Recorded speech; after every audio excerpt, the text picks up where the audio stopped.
నమస్తే, welcome to సత్యాగ్రహి. నేను శివాని. సాధారణంగా సినిమాలో ఇద్దరు హీరోలు ఉంటేనే థియేటర్లో రచ్చరంబోలవుతోంది. అలాంటిది మనం భాగ్యనగరంలో ఏకంగా ముగ్గురు పవర్ఫుల్ అధికారులుంటే ఆ రచ్చ ఏ రేంజ్లో ఉంటుంది?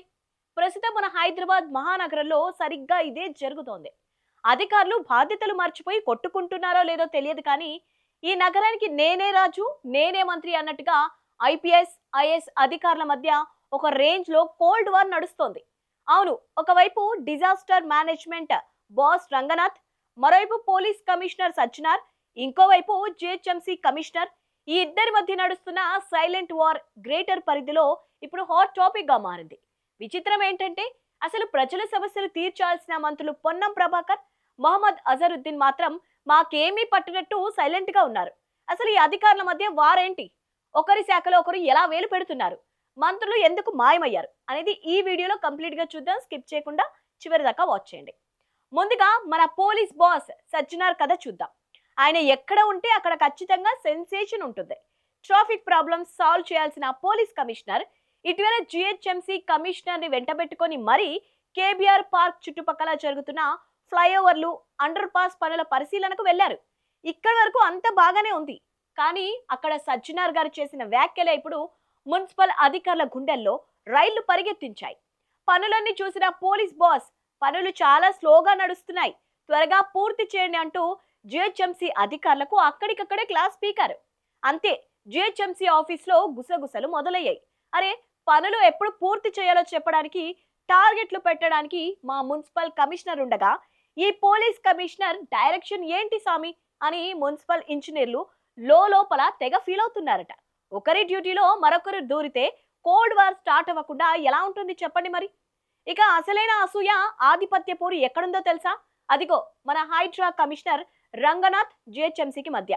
మొన్నటి వరకు వర్షాకాలం అత్యవసర రెస్క్యూ టీంల కోసం, వాహనాల సరఫరా కోసం ప్రతి ఏటా జిహెచ్ఎంసీనే టెండర్లుగా పిలిచేది. కానీ ఈసారి ప్రభుత్వం ఏం చేసింది? ఆ పవర్స్ అన్నిటిని తీసుకెళ్లి మన రంగనాథ్ నిర్వహిస్తున్న హైడ్రా చేతిలో పెట్టింది. అంతే, జిహెచ్ఎంసీ ఈగో గట్టిగా హర్ట్ అయింది. హైడ్రా కంటే మేమేం తక్కువ తిన్నాం అన్నట్టుగా జిహెచ్ఎంసీ అధికారులు ఇప్పుడు కొత్త గేమ్లు ఆడుతున్నారు. సిఎస్ఆర్ పేరుతో పలు చెరువులను, నగరంలో ఉండే ట్రాఫిక్ ఐలాండ్లను, సెంట్రల్ మీడియన్ల నిర్వహణ బాధ్యతలను ప్రైవేట్ సంస్థలకు అప్పగించేస్తూ ల్యాండ్ మాదే, పవర్ మాదే అన్నట్టుగా ఫైళ్లు కదుపుతున్నారు. అంటే రంగనాథ్ వచ్చి చెరువుల చుట్టూ ఉన్న ఆక్రమణలు కూల్చేస్తుంటే జిహెచ్ఎంసీ వాళ్ళు మాత్రం ఆ చెరువుల సుందరీకరణ మాదే అంటూ ప్రైవేట్ కంపెనీలకు రాసిచ్చేస్తున్నారు. ఇద్దరు కమిషనర్ల మధ్య ఈ సైలెంట్ యుద్ధం చూస్తుంటే నగర ప్రజలకు మాత్రం ఉచితంగా సినిమా కనిపిస్తోంది. ఇక మన రంగనాథ్ స్టైల్ పూర్తిగా డిఫరెంట్. ఆయనకు రూల్స్ తప్ప ప్రోటోకాల్స్ పెద్దగా నచ్చవనుకుంటా. అందుకే నగరంలో ఎక్కడైనా చెరువుల పనులు ప్రారంభించినా, కార్యక్రమాలను చేపట్టినా స్థానిక ఎమ్మెల్యేలకు కనీసం సమాచారం కూడా ఉండట్లేదట.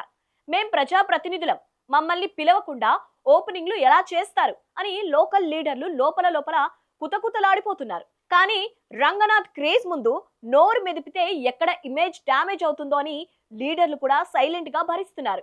నిజానికి ఇద్దరు కమిషనర్లు కూడా నగరంలో తమదైన ముద్ర వేసుకోవాలని తెగ తాపత్రయపడుతున్నారు. ఒకరు ఎన్కౌంటర్ స్పెషలిస్ట్, ఇంకొకరు ఎన్రోచ్మెంట్ డెమోలిషన్ స్పెషలిస్ట్.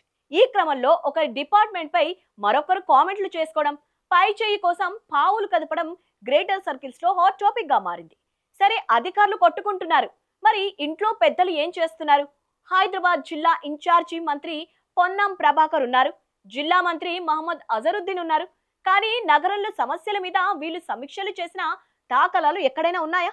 వానాకాలం వస్తే నగరం మునిగిపోతుందనే ముందస్తు ప్రణాళికలు లేవు, తాగునీటి సమస్యపై రివ్యూలు లేవు. కనీసం సర్ కార్యక్రమంలో ఇంటింటికి వెళ్లి ఎన్యూమరేషన్ ఫారాలు నింపడానికి జనం పడుతున్న ఇబ్బందులను పట్టించుకునే నాథుడే లేడు.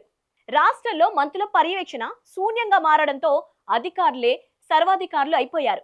ప్రజాప్రతినిధులను కాదని అధికారులే ఇష్టరాజ్యంగా వ్యవహరిస్తున్నారు. ఒక పక్క భూసేకరణ జరగక మేజర్ ప్రాజెక్టులు ఆగిపోతుంటే ఈ మంత్రులు మాత్రం తమకేమీ పట్టనట్టు మౌనవ్రతం పాటిస్తున్నారు. ప్రజలు తమ గోడును ఎవరికి చెప్పుకోవాలో తెలియక తలలు పట్టుకుంటున్నారు. చూశారు కదా హైదరాబాద్ నగరంలో నడుస్తున్న ఈ కమిషనర్ల కోల్డ్ వార్, మంత్రుల అండర్ గ్రౌండ్ స్టోరీ. అధికారుల మధ్య పోటీ ఉంటే మంచిదే, కానీ అది నగర అభివృద్ధికి ఉపయోగపడాలి తప్ప ఇలా ఈగోల కోసం పనులను ఆపేసేలా ఉండకూడదు. మరి ఈ ఇద్దరు కమిషనర్ల ఆధిపత్య పోరుపై మన మంత్రుల సైలెంట్ పాలనపై మీ అభిప్రాయం ఏంటి? కింద కామెంట్ బాక్స్లో ఖచ్చితంగా తెలియచేయండి. ఈ వీడియో నచ్చినట్టయితే లైక్ చేయండి, షేర్ చేయండి. ఎలాంటి పొలిటికల్ అప్డేట్స్ కోసం మా ఛానల్ ఇప్పుడే సబ్స్క్రైబ్ చేసుకోండి.